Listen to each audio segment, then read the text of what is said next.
बोल रहा हूँ। Hello दोस्तों, today my topic is Ohm's Law.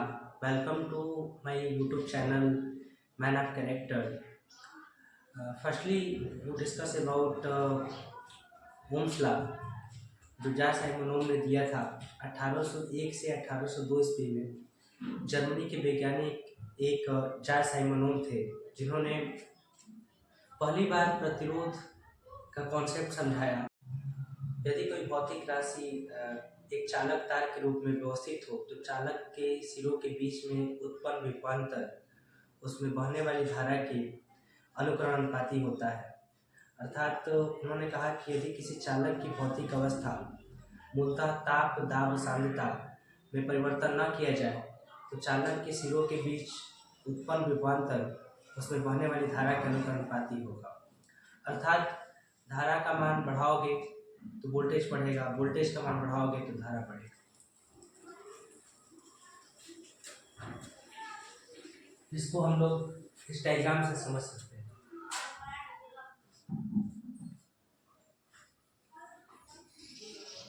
ये जो सिंबल मैंने बनाया है यहाँ पे, ये प्रतिरोध का प्रतीक जिसको हम लोग मूलतः आर से डिनोट करते हैं। कोई चालक तार इसके बीच एक हम लोग बैटरी जोड़ते थे, बैटरी का सिंबल ये होता है। यहाँ पे की लगा देंगे, यहाँ पे वोल्टमीटर पैरेलल में जोड़ देंगे। वोल्टमीटर का मूलतः काम वोल्टेज को मापना होता है। यहाँ पे सीरीज में हम लोग अमीटर जोड़ देंगे। ये हो गया अमीटर, ये हो गया आपका वोल्टमीटर।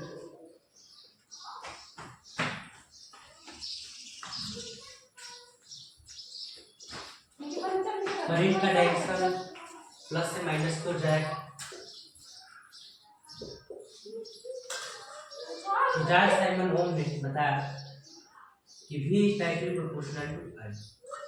अर्थात यदि किसी चालक की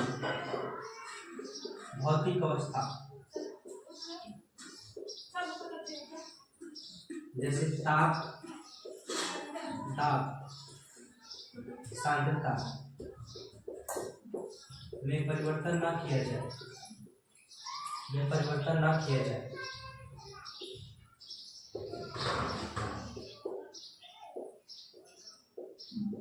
तब चालक के सिरों के बीच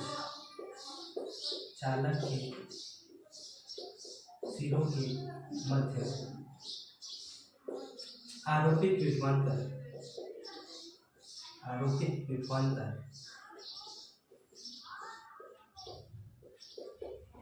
उसमें बहने वाली धारा के अनुक्रमानुपाती होता है।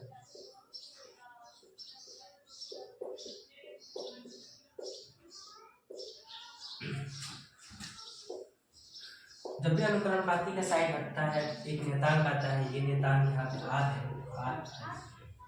जहाँ आर क्या है, आर धारा के मार्ग में रुकावट उत्पन्न करने वाले कारक को कहते हैं। तो यहाँ पे ये जो आपको आर देखने को मिल रहा है ये मूलतः प्रतिरोध है। क्या है? प्रतिरोध का काम क्या है? प्रतिरोध का काम धारा के मार्ग में रुकावट उत्पन्न करने वाले कारक है, यानी धारा के मान को कम करता है।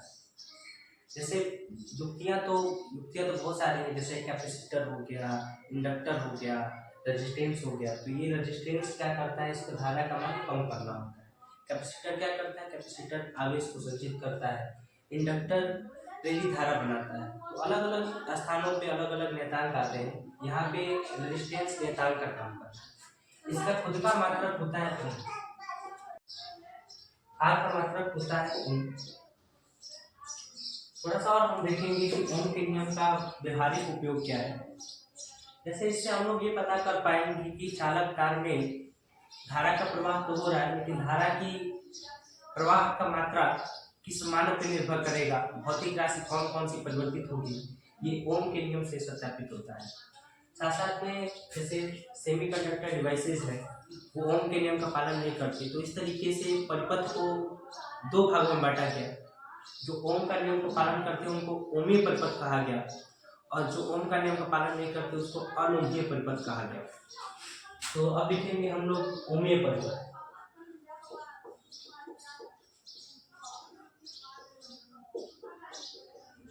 ऐसा परिपथ जो ओम का नियम का पालन करता है, ऐसा परिपथ जो ओम का नियम का पालन करता है,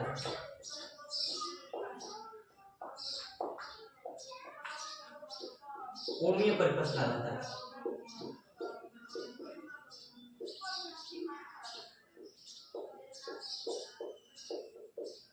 अब ओमीय परिपथ के लिए आवश्यक शर्त क्या हो जाएगा? ओमीय परिपथ के लिए आवश्यक शर्त V1 बटा V2 इक्वल टू I1 बटा I2, या आप ये भी लिख सकते हैं V1 बटा I1 इक्वल टू V2 बटा I2,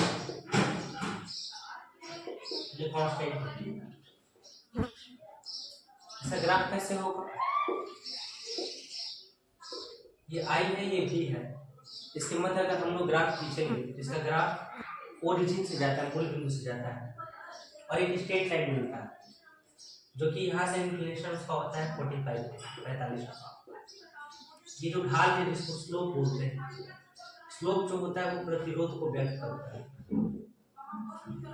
इसका उद्देश्य ये है कि सभी चालक ओम के नियम का पालन करते हैं। यानी अगर चालकों के लिए धारा और विभवांतर को ध्यान में रखते हुए कोई ग्राफ खींचा जाए दोनों के मध्य, तो एक सरल रेखा मिलता है।